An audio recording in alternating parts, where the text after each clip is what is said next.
और पुतिन के षड्यंत्र से एक तरफ यूक्रेनी राष्ट्रपति आत्मबूला है तो दूसरी तरफ उन्हें कुर्सी जाने का डर भी सता रहा है। ऐसे में ज़ेलेंस्की ने रूस पर भीषण हमले शुरू कर दिए हैं।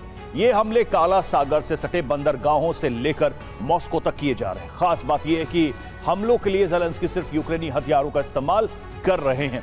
यूक्रेन के स्वदेशी हथियारों ने रूस में भीषण तबाही मचाई है, लेकिन सवाल है कि तख्ता पलट के डर के बीच ज़ेलेंस्की स्वदेशी हथियारों से आखिर क्या हासिल करना चाहते हैं। आखिर यूक्रेनी राष्ट्रपति का प्लान क्या है, इस रिपोर्ट में देखिए। रूस में होते ये धमाके मेड इन यूक्रेन हथियारों की ताकत की नुमाइश है।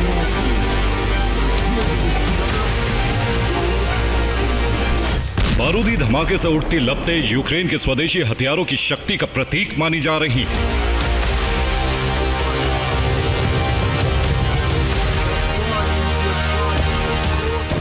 वो शक्ति जो ज़ेलेंस्की ने यूक्रेन युद्ध शुरू होने के बाद हासिल की।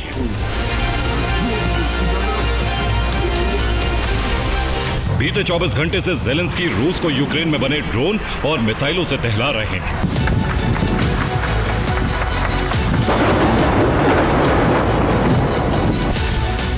ज़ेलेंस्की ने अपनी long range Neptune cruise missile से हमले किए। इसके अलावा फ्लेमिंगो क्रूज मिसाइल से अटैक किया गया। साथ ही FP1 ड्रोन से भी रूस को दहलाया। इन हमलों में यूक्रेन का प्रमुख लक्ष्य रूस की तेल रिफाइनरी थी।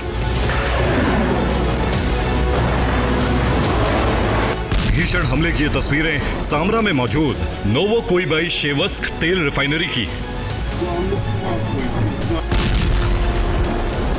ब्लास्ट के बाद कई फीट ऊंचा आग और धुएं का मशरूम क्लाउड देखा गया।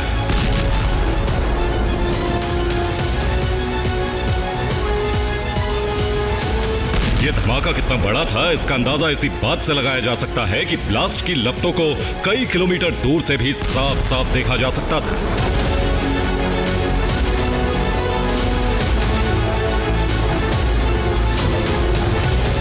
कुछ ऐसी ही तस्वीरें रियाजान से भी सामने आई, जहां यूक्रेन ने फ्लेमिंगो क्रूज मिसाइल से हमला किया।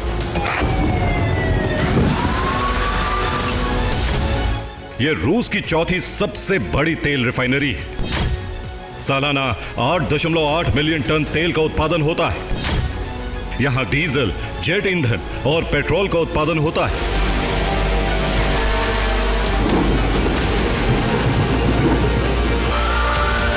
बीते 45 दिन में ऐसा 5वीं बार है जब इस रिफाइनरी पर यूक्रेन के हमले कामयाब रहे हैं। दावा है कि धमाके के बाद रिफाइनरी के कई हिस्सों को बंद कर दिया गया है, जो रूसी अर्थव्यवस्था के लिए बड़ा झटका माना जा रहा है।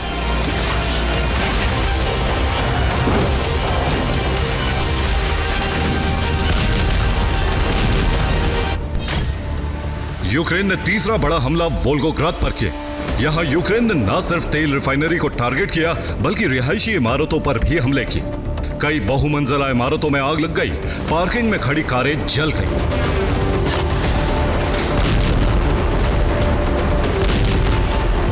यूक्रेन रूस पर नेपच्यून, फ्लेमिंगो और FP1 ड्रोन से हमले कर रहा है। ये सभी हथियार स्वदेशी हैं। इनके जरिए यूक्रेन ने रियाजान तेल रिफाइनरी पर बड़ा हमला किया।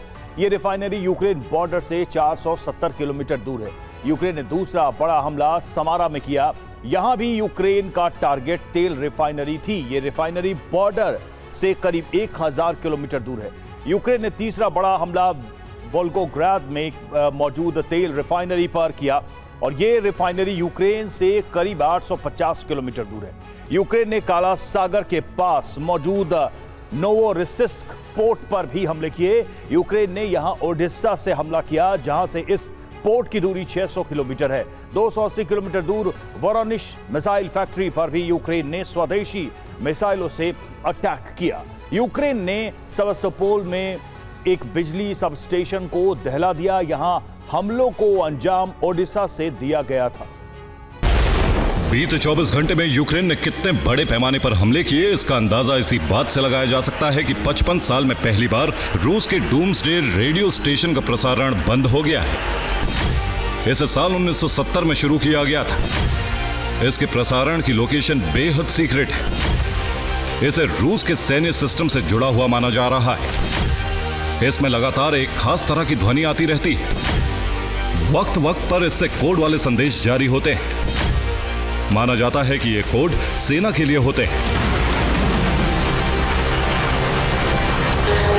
साथ है यूक्रेन के स्वदेशी हथियारों ने रूस में इतनी तबाही मचाई है जिसकी कल्पना तक ज़ेलेंस्की ने नहीं की थी। लेकिन ये सफलता आने वाले वक्त में यूक्रेन युद्ध के और विध्वंसक होने की गारंटी मानी जा रही है। Bureau report, TV9, Bharatvarsh.